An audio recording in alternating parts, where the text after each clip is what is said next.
Welcome to Philly Coco Presents Side Project Spotlight, Episode 101. This is developer journey into making cool stuff. I am Kotaro. I'm Steve. And I'm Aaron. And we are Philly Coco, a Philadelphia-based Coco Heads community focused on Apple development that primarily, but not exclusively, means iOS, Mac, tvOS, watchOS, and visionOS development. Philly Coco's true desire is to take you higher on your own developer journey. Whew, all right. This is the penultimate episode of the season. We're going to do one more episode, then we're going to take a break, a season break for the holidays for December, and then we'll be back in January. But you still got this episode and the next one, and so stay tuned. And I got some positive feedback. Did I tell you, Aaron? No. So our last episode 100, right? I was in my grocery store. I ran into somebody who was like, "Yeah, I like that last episode." Did they rate our app? I know. I don't think he rated the app. I have to ask. I should have asked that. No, please. But he did. He did like the episode though. The theme, at least for this podcast, is I think sometimes, and I believe we've done this in the past, where I think we sort of take stock in the type of software and hardware that we love to use. Usually they're tools. So in the past, I used to like a program called Modo, which was a 3D, I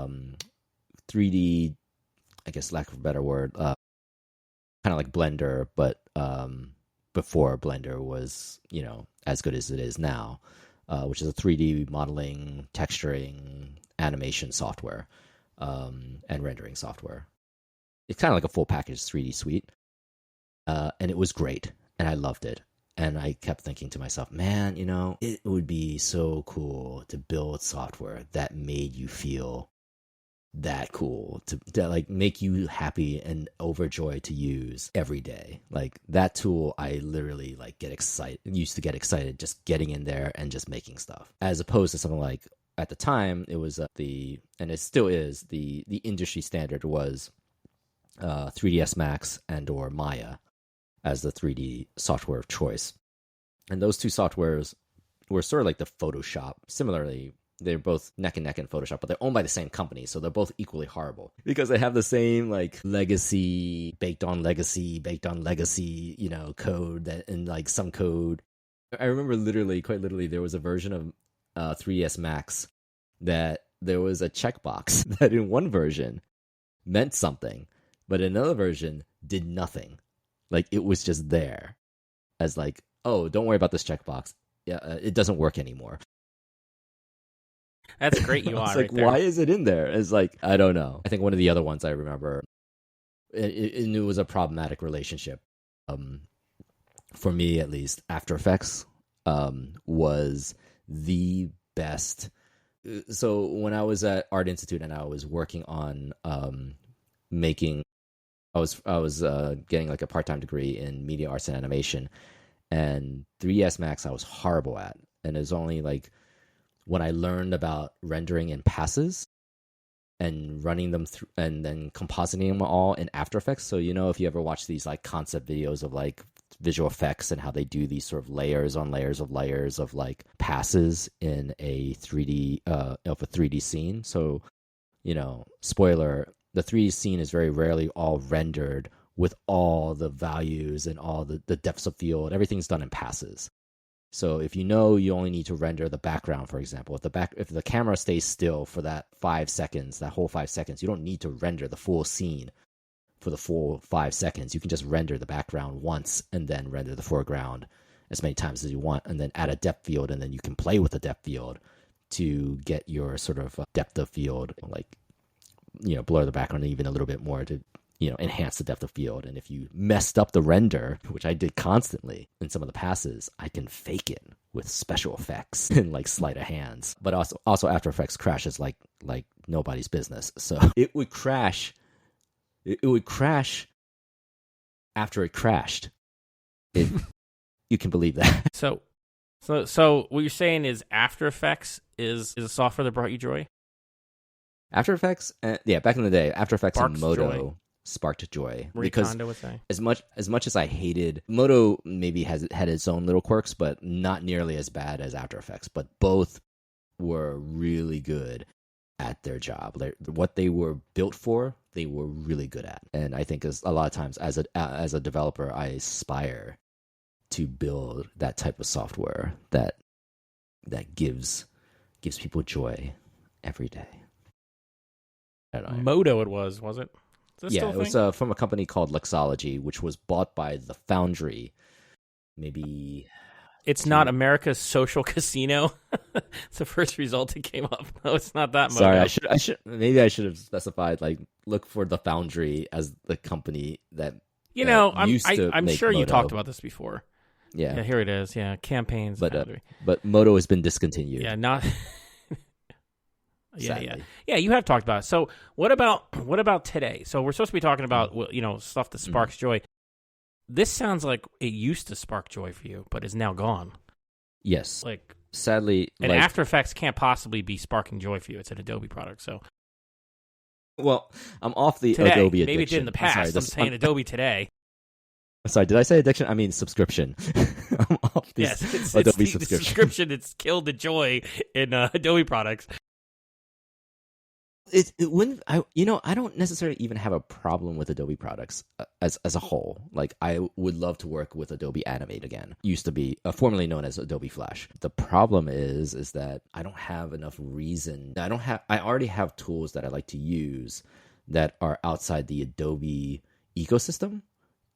So I don't rely on Adobe tools as much. And it's nothing against Adobe per se, aside from their subscription insanity of if you want to cancel, you have to do it at a specific month that is close to your end of day. Otherwise, you have to pay some absurd cancellation fee. So you have to almost time it at the exact month for which is the end of your subscription and right before your renewal, or you're screwed. And they make you go through hoops, literal, are you sure? Are you absolutely sure? We can't. Sure? Maybe you want some. Do you want another app? Do you want another? How about instead of just paying for one app? Commit the sacrifice ritual on the right day of the month under the proper moon. I mean, it was so funny. It was hey, you know what your problem is? Your problem is that you don't give us enough money.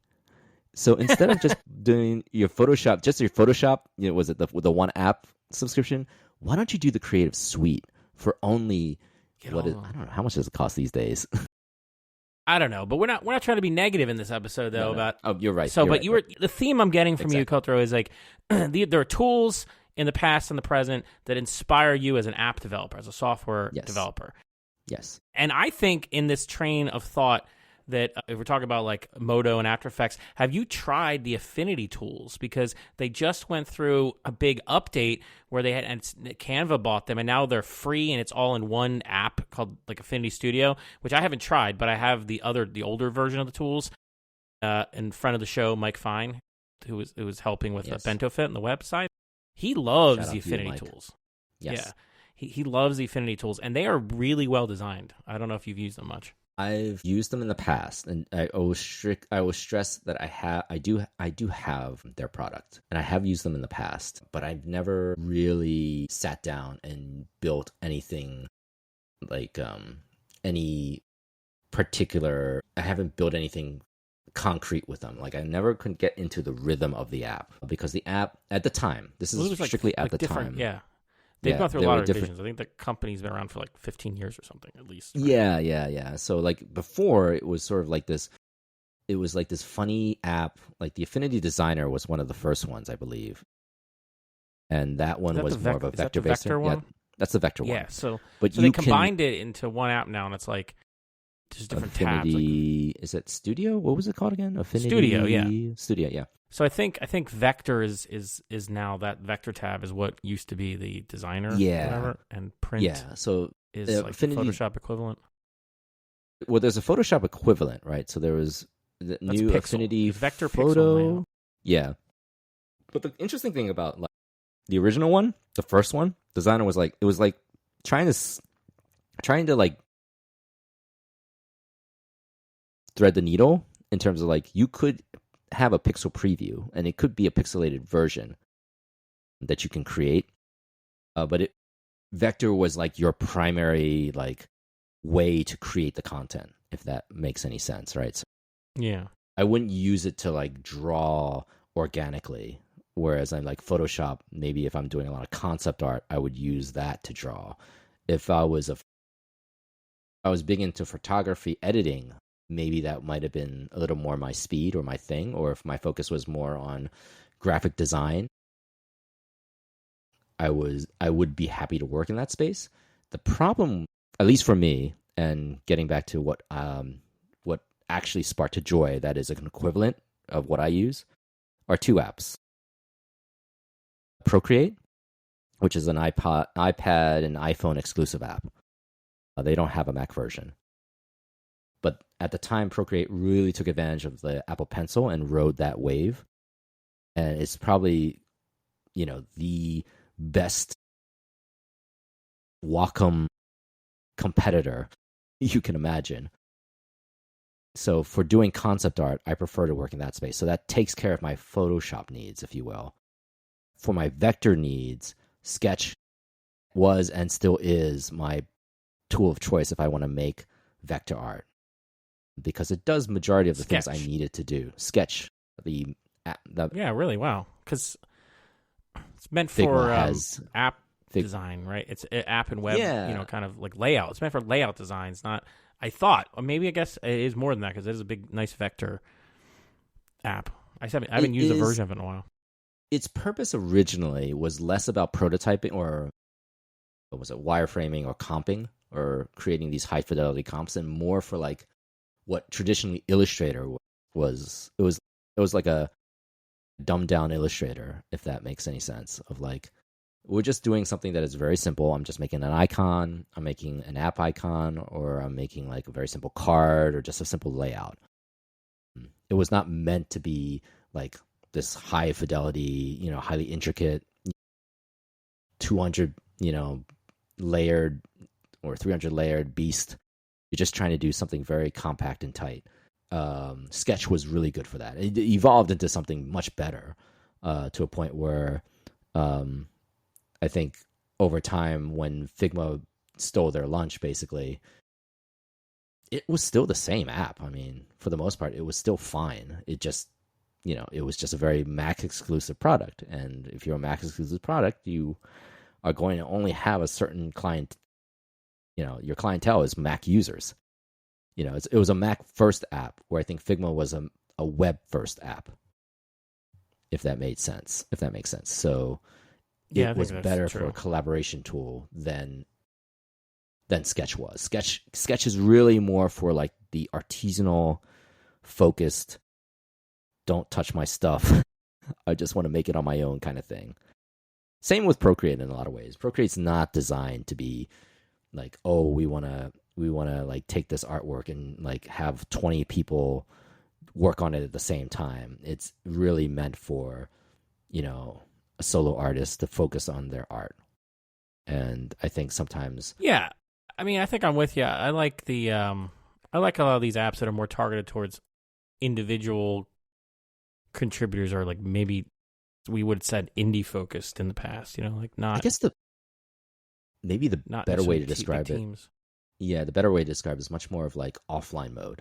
Like if you need an offline mode app, right? If that's not so much need, but like if that is closer to like how you feel like you can get better into a flow, those two apps are probably one of, at least for me, I like to use them as in terms of like just being able to get into a flow. One of the funny things that I do a lot of my spare time when I'm going to work, if I'm on the train for 20 minutes, I'll use Procreate Pocket, and that allows me to sketch just random portraits and just experimenting with color combinations, but like and paintbrushes, and it allows me to like still get that practice in.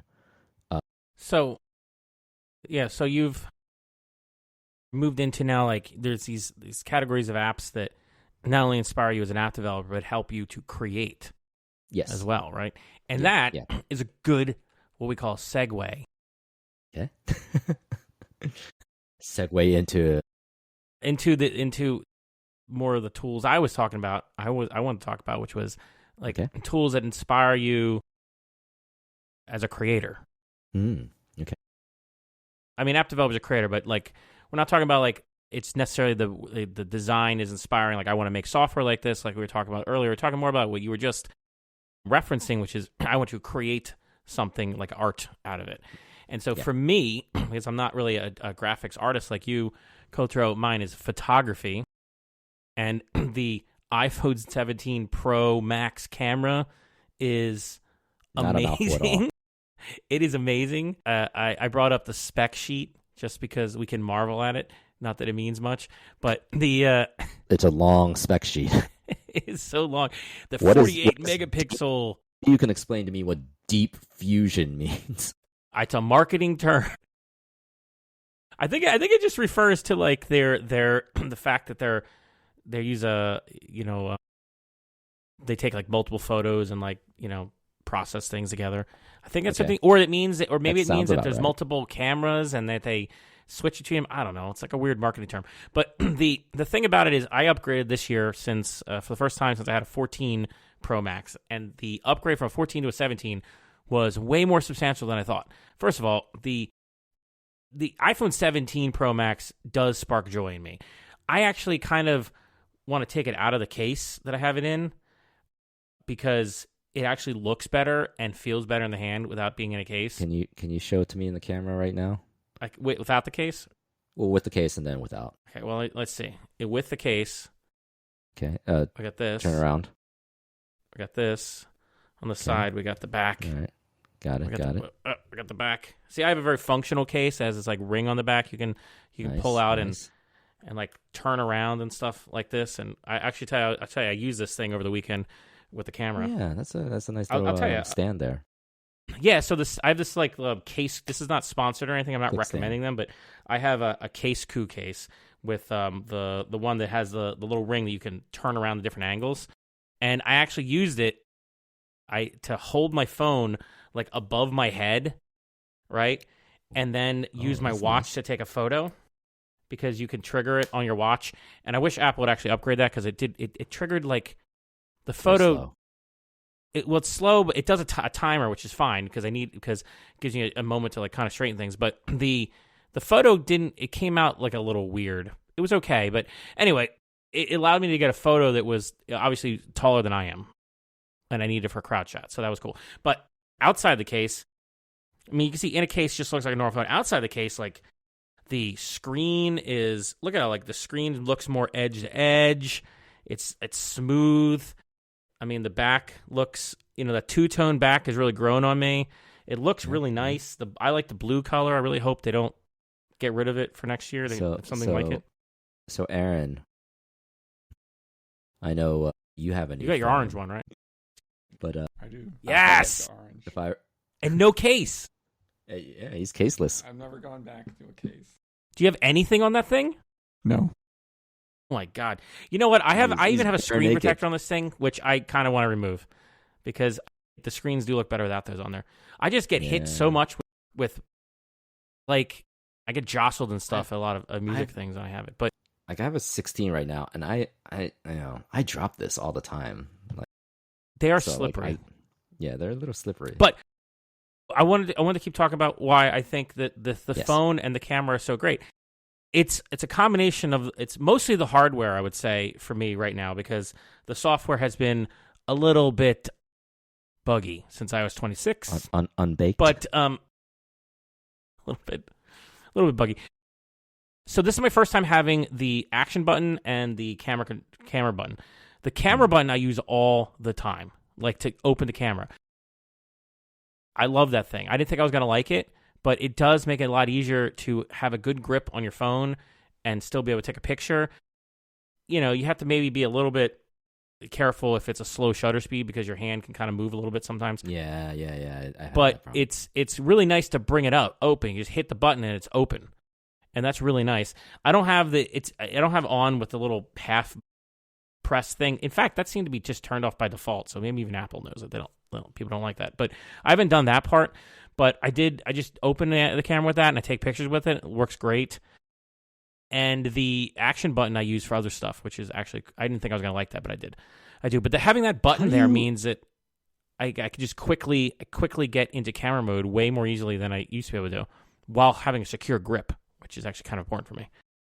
Good point. I really have not explored that as a like I'm so used to the generic. I'm so used to like going into my control panel, like or swipe left to get to I the turned off the camera swipe to open camera feature. You can turn that off now in 26.1.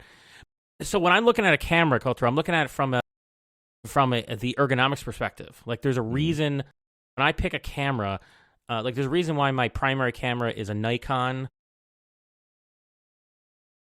Z6 III, I guess it is. I got it. I mean, I really wanted something to be a little bit bigger, but for the price and everything, I got a Nikon specifically because I like Nikon's ergonomics, and I got this standard kind of body with a grip on the side and stuff because I needed that for the type of photography I'm doing, the type of lenses I want to put on it. I need something that can handle certain sizes of lenses, and I have a really firm grip on it, and I have an eyepiece in the center of the camera. Like this is all important, and the way that Nikon lays out the controls generally are things I like, and I like the way the grips feel and everything. And the same thing with an iPhone, the hardware, and even down to the case that I use, it's there because part of doing photography as being a creator is you want to enjoy doing it, and you want to use a tool that lets you do it. So like what I have now is this, when there's not a software bug, okay, when it's working properly, what I have now means I can bring out my phone and get to the moment of taking a photo faster than ever before. And even in my default camera settings, I don't have to take things at RAW all the time. And if I leave it even at 24 megapixels, the non-RAW feature is a HEIC, I think, that mode lets you much of the time automatically turn on the portrait mode after the fact. I know this is not new to this year, but it's new to me, my phone. And so I find that I use that a lot. So over the weekend, there was the Fall Jawn here in Jenkintown that I help organize, and it's like a pumpkin drop / chili cook-off. And I did not have my camera for it, but I had to take pictures for it. Can you explain, especially to me, what a pumpkin drop is? Okay. So a pumpkin drop is exactly what it sounds like.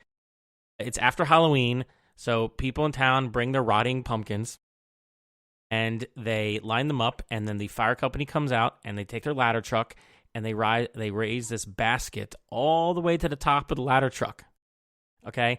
And this basket has a little trapdoor on the bottom, and there's a rope, and then somebody at the bottom pulls the rope, and it opens up the trapdoors, and then the pumpkins fall onto the ground and splatter in front of a whole bunch of children and adults.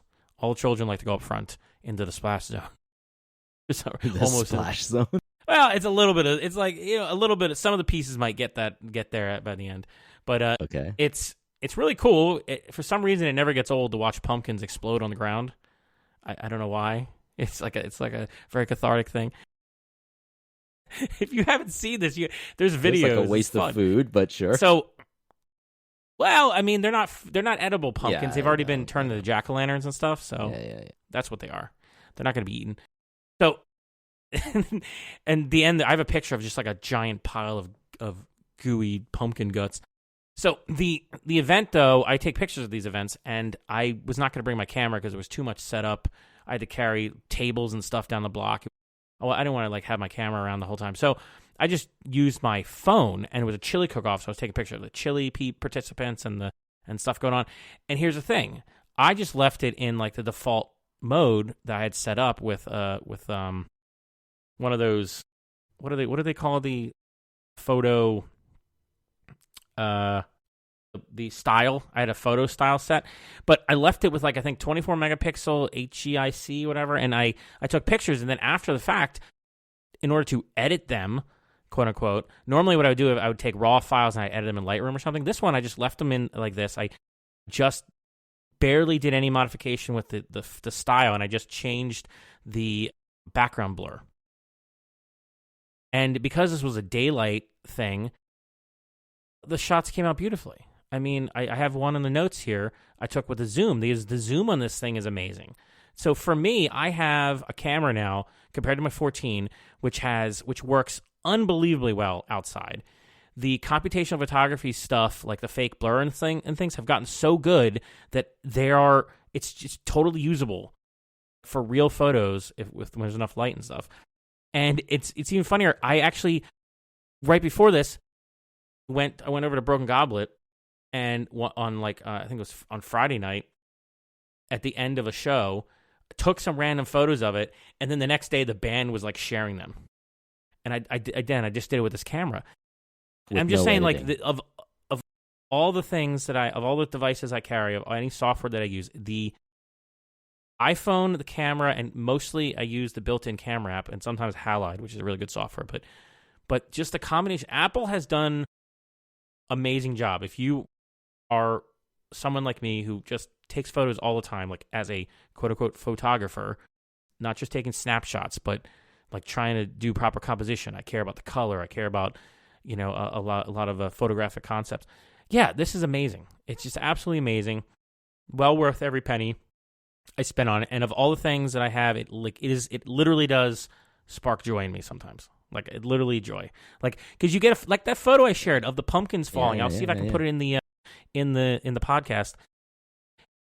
I was like, wow. I got that with a zoom, and I just took the picture when they were falling, and I got exactly what I wanted, which was a shot of them coming out of the basket with enough context, that they're high in the air, and I was like, it was cool. So that's like the primary thing that sparks joy for me. It's always the iPhone camera. Very nice. So, very nice. Yeah. All right. The Fusion camera. Fusion core. Deep fusion. Photonic engine. I could agree. Yeah, Mark went to town on that one. Raw. You should make a soundboard of just these little terms. Spatial photos. Adaptive true tone flash, which nobody ever uses, but yeah. Yeah, well, yeah, true. Do you ever have the flash on your camera? Like I turn that off. I do, but what's funny is like it turns on in weird moments. So annoying when that happens. It's like sometimes in the darkest like settings it doesn't turn on, but like in the mid, like somewhere in the middle, it turns on for some like obscure reason, and like I feel like it's a skill issue that I'm just not in tune with understanding when it feels the need to like say, yeah, you need some light here. I know. I wish I could control it better in the. It doesn't seem the way to manually trigger it. Like just say always do a flash, or you can never do a flash. I turn it off, but it's like you can't just say do a flash, because I've been in the same situation. Like I want you to do a flash now, but it won't do it. Right. And other times it'll do it. So that's why I don't use it. So now this is all leading up to the fundamental question: what is software/hardware sparks joy in Aaron's heart? Yeah, and what's your theme? Because we have two different related themes now, so no pressure. Yeah, no pressure. I mean, it doesn't have to necessarily be one and another, but like it could be one or. But maybe my stuff is like non-software. Yes. Like good. Okay. Non-software. That's great. I'm sorry, that's fine. Like my coffee grinder that has like one switch, and you turn it on and you turn it off. And your coffee grinder? Nice. What's your coffee grinder? So it's by this small company called Zerno. Zerno. Now they just came out with a new model. Whoa, but that's the Z1. That's a slick looking. Whoa, is that the one? Which one is it? That's the one. That's the Z2, but I have the Z1. So I do not have such an amazing. Whoa, wait a minute. Holy crap, that's expensive. Yeah. I don't have a grinder that nice. Yeah. So this is your grinder. This is how you spent this much on a grinder. Yes. I did. Wait, which one? The one 120? 8 months for it. Wait, the 120 or the 220? Yeah. I don't know if they're because they're like a small company and they're like which voltage? It's the standard one. Which one's standard? I guess that must be the 120. Yeah. Holy cow! This looks accent? Like no. So it looks like a cylinder. I have the white one. Wait, so how does this work? It looks like there's like two entry points. Like one is like where I assume you put the grinds at the top, right? And then it goes into the cylinder, and then there's like this like Mac Studio looking stand It's amazing. that like I want one. that like manages the that holds the cylinder in big place. Giant motor, Right.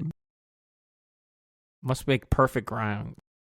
Now they have the new model that everybody wants. What's the new model? It looks the same as the old model. Yeah, it's got but it looks a little more bigger burrs. If you're into coffee grinders, Here's what? There's always a grinder with bigger burrs. I have a really cheap burr grinder. It's not that great, but it works. Look at this. This is a beautiful grinder. We're gonna have to like this. Does this look like your variant? This white one with the maple. All the wood accents are like slightly different, but that's actually the combination that I have. The olive wood. What would be the white point of website's so broken? What is it? It's just purely aesthetic, or is it actually? No, it's just aesthetic. So you can just so you can customize it to how you want it to look. So, What was the desire for getting this particular grinder versus any average grinder you can get in like Target? Just like I had the same one that I had for like, I don't know, almost 10 years, and it's just like super entry level and extremely loud and made of plastic. So this is like the opposite. Yeah. Just all metal and mine. just super heavy, and it's nice and quiet. It costs as much as an iPhone Pro Max. Quite literally, actually. You're not lying. This is definitely not the most expensive grinder you can get. No, it's not even, but it looks awesome. I can appreciate though. Something else. I'm a big coffee guy, and I only like a year or two ago I finally got like any kind of burr grinder. It made a big difference. Yeah, definitely. Yeah, this is nobody needs this, but if you love coffee, then we're not talking about what we need. We're talking about what sparks joy. Yeah, and that there's no every judgment. Something that I get to use every day, and just exactly. That's amazing. So like I told somebody how much my iPhone was. I was like, how much are these iPhones? And they're like, what? I was like, same reaction that people might have to a coffee grinder, because and she brought out my friend of mine brought out like an iPhone 7 or something, or 9, something like, it was so old it can't even be updated anymore. Can't run Bento Fit for sure. So and it's like I think it's time to upgrade. But it's like, well, it does what I need it to do. Yeah, it sparks joy for her, I guess. So that's cool. That coffee grinder is nice. I want one really now. Nice. Now I'm gonna feel like I got to save up for 3 years to buy this thing. Is there an installment plan? Oh, there is from $123 a month. Okay. Oh, there it is. I didn't see that. Yeah. Oh, there you go. You just had to spare 100. No, man, this is cool. What else? You have anything else in your arsenal there in your kitchen that is sparking joy? I guess like all my collection of coffee cups that go with. He does collect like some pretty nice. Do you have anything specific? Because I have a thing about coffee cups too. I have too many mugs and stuff. I had to get rid of some, but like I have a mug that was like a gift that I keep using because it's I think it's from Puerto Rico. I don't even know if it was made in Puerto Rico or anything, but it was like one of those. And it's just a mug, but it just so happens to be like a ceramic mug that's just kind of the right size. So when I weigh like 14 grams of of coffee beans, and when I make my coffee and I make it with my AeroPress with this cup, it just usually ends up being to my taste. But if I use a bigger mug, I have to change the amount of coffee I'm using and stuff. So I have this weird preference, but I'm always looking for a really good mug. So like, what are you loving, Aaron? I like handmade ceramic mugs. Yes, some different ceramic artists that from like different like craft fairs and things that I've found and collected over the years. But there was a mug that you bought or you bring in sometime. Yeah, that's my travel mug, but it's not as fun. Yeah, it doesn't spark joy. No, not really. Well, I was like, "Are you not gonna bring a ceramic mug into work or something, are you?" No, I don't. Yeah. Because it's got to last, right? Like, Yeah. Well, you don't want to spill everything either out of a regular mug. no. Some people do carry regular coffee mugs around with them when they commute, and I find that weird. And I'm like, I can't because you usually can't put a top on them. That's what I'm saying. Yeah, right. I'm a little concerned. Yeah, I'm not even just spilling it. What if some random bird poops in it or something? You know, they have uncanny aim. I mean, if you're on the train, like somebody will easily bump into you. Oh yeah, since you can tell I didn't prepare for this at all, I would have brought some of my mugs from downstairs. So. That's okay. The viewers No or worries. the listeners, They're not. can't They're see not it something anyway. you can just go on a website and see. Each one's just like one of a kind. Well, that's actually We'll pretty have cool, to, right? So you'll have to take some photos with your iPhone camera. Yeah. So your So we can have iPhone double joy iPhone moment. 17 Pro camera. orange one. So when Aaron Orange. told me he was getting the orange one, I was like, I knew I had to get the blue one, even though I was a little bit tempted at the orange one. But the orange is so bright. It's so bright. On the one hand, not as easy to lose, even in the dark. But I just went with the more muted thing. I'm just like, I can't. My sister got it's the orange actually- one, though. She loves it. It's kind of interesting because when you let me like hold it for a brief second, it was like, oh, this really like feels really comfortable It does. in a really bizarre way. Like I was like, wow, this has enough heft. It's less, the case makes it feel heavier and less comfortable in some ways, but in other ways, as you know, because I have the little thing on the back, the loop on the back, it's easier in certain circumstances, so it's like more practical. But I mean, if only I would fully trust Apple's design with the. If only I could trust their glass not to like scratch or something. Yeah, I probably can, but it's like I'm paranoid about that's it. one thing I need to like go to the Apple Store and hope that they can help fix. Is like there's like a hairline fracture on my screen at the moment. That's why you got to pay the Apple Care subscrition plan. Yeah, well, see the problem is like That's I what I have got. it, but I don't know if it covers for this particular like low. You You probably have to like, pay, it's but they'll do stuff for you. Yeah. But they'll probably be like, well, this is not really worth it. It's not really, it's not really bad, but it's like still, like it's kind of the thing where like you see it all the time. It's like, need to get rid of it. But it's not a big deal. Anyway, that the iPhone 16 is not necessarily the thing that I worry about sparking joy in my life at the moment. So No, it does. No, the but I job think well for me. I think we touched on three interesting areas here today with this kind of pre-Thanksgiving thing.